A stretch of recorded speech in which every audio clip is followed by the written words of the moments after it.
everyone, this is Rocky, and we're live at the media conference of Mr. Philippines 2026. And you are a state your name and the province that you represent.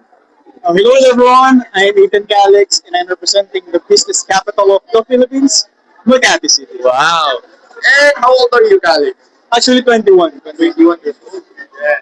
What do you think is your edge among the other candidates? I think my edge is my faith to myself, faith to God, faith to my family, and of course, to other people na nagmamahal sa akin. Yun lang. Is this the first time that you joined the pageant o meron ka na mga previous experience sa different pageants? Actually, nag-join ako ng Mr.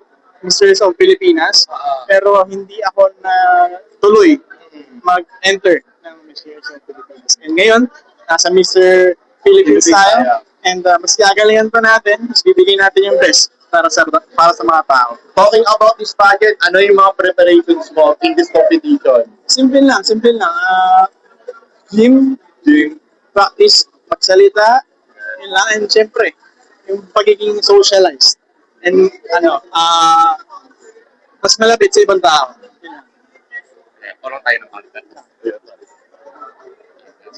Yun, and eto, after this competition, ano pa yung mga aabangan sa'yo? Ano pa yung mga projects mo? Baka nyo yung mga projects namin dito sa Mr. Philippines. Of course, sa mga commercials ko, please watch.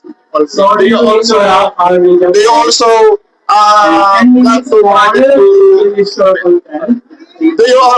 plan to enter showbiz? And if ever, sino mga gusto mong makalab team? Nakaka-heartthrob naman yan. Tanong, pero yes, siyempre pangarap kong maging artista.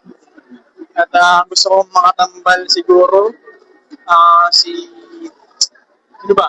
Sino ba? Mga artist, maybe 3 or 2. Pagbanggit ka, sino ba? Catherine Bernardo, Sino ba? Barbie Fortesa, Julia Fortes. Yan, mga Gusto mo mga younger or mga gusto ko yung mas matanda. matanda? Para mas nilabas ko yung talento na naitago sa Like Maria years. Celia, Bea Alonso, Jenny Lee, Galaxy, di ba? Siguro, if ever, anong role ang gusto mo? Ano pang mga role ang gusto mo siguro? Siyempre, gusto nating role yung Maging ano? mga Daniel Padilla na Wow. role. Mga bad boy, di ba? Mga bad boy.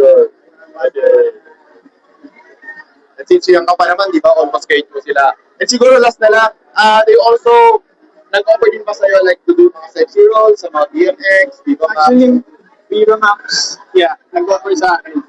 Pero hindi kasi ako into sa mga ganung kind of contents, Yeah.